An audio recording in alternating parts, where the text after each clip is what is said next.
suci dengan nomor undian 12.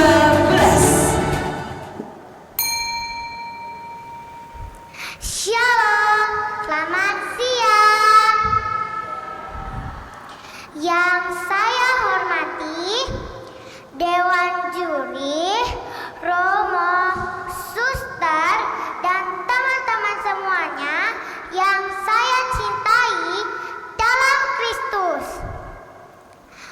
Perkenalkan, nama saya Keisia Cassandra Izora Christi. Saya dari perwakilan Kecamatan Sekayang. Saya akan menceritakan perumpamaan tentang anak yang hilang. Diambil dari Injil Lukas bab 15 ayat 11 sampai 32. Yesus berkata lagi, ada seorang bapak yang kaya raya. Dia memiliki 2 orang anak laki-laki, si sulung dan si bungsu. Pada suatu ketika, si bungsu menghadap ke bapaknya dan berkata, "Bapa, berikanlah kepadaku harta bagian milik kita menjadi hakku." Si bungsu ini meminta warisan, padahal ayahnya belum meninggal. Lalu ayahnya pun membagi-bagikan harta itu di antara mereka secara adil. Beberapa hari kemudian, si bungsu menjual semuanya, lalu merantau ke negeri yang amat jauh. Dia di sana memboroskan hartanya dengan hidup berfoya-foya dan berpesta pora.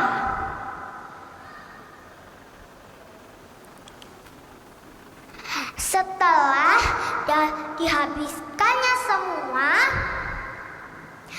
timbullah bencana kelaparan melanda negeri itu. Si bungsu amat melarat. Dia mencari pekerjaan di negeri itu, tetapi tidak seorang pun yang memberikannya pekerjaan. Tetapi ada satu orang yang mengizinkannya untuk bekerja. Teman-teman tahu tidak pekerjaan apa yang dilakukan oleh si bungsu? Ternyata si bungsu disuruh menjaga babi di ladang orang itu.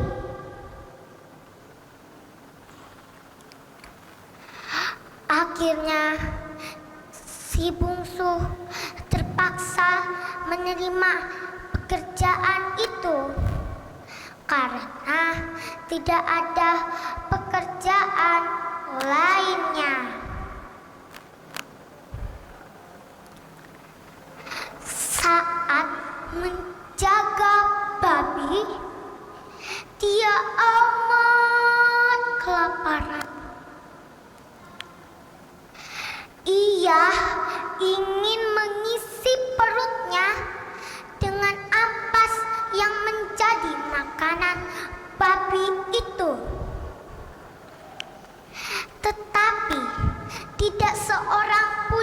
memberikannya. Setelah itu, dia menyadari keadaannya, lalu berkata,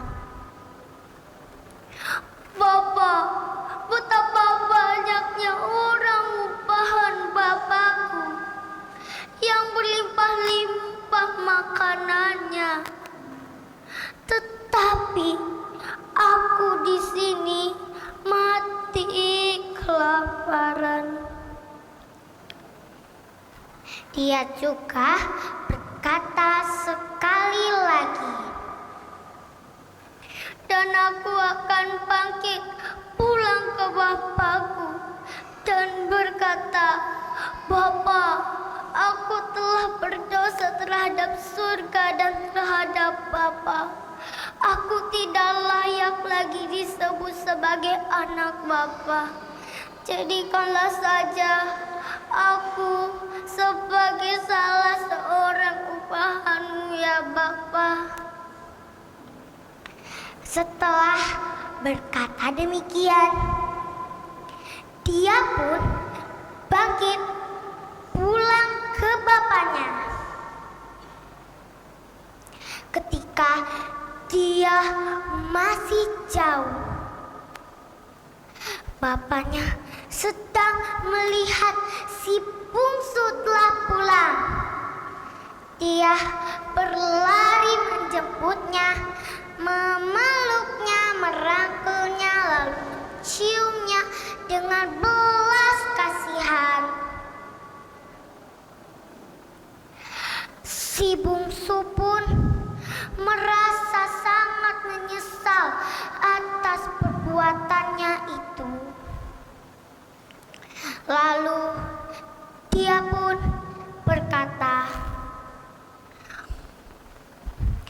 "Bapak, aku telah berdosa terhadap surga dan terhadap Bapa. Aku tidak layak lagi disebut sebagai anak Bapa.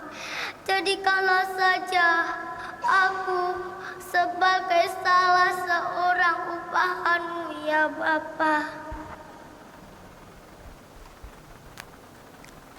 Nah teman-teman,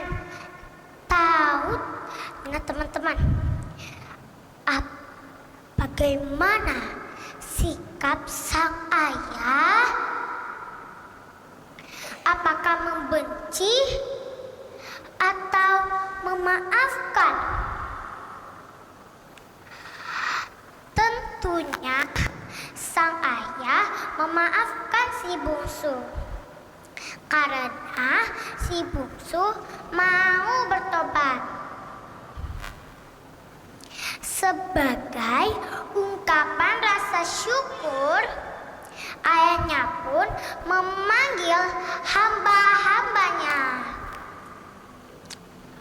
"Lekaslah, bawa kemari jubah terbaik, pakaikan itu kepada anak, dan kenakan cincin di jarinya dan sepatu pada kakinya.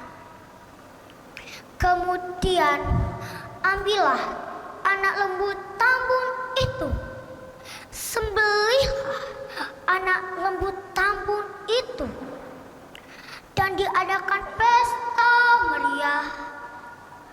Sebab anakku yang telah mati menjadi hidup kembali.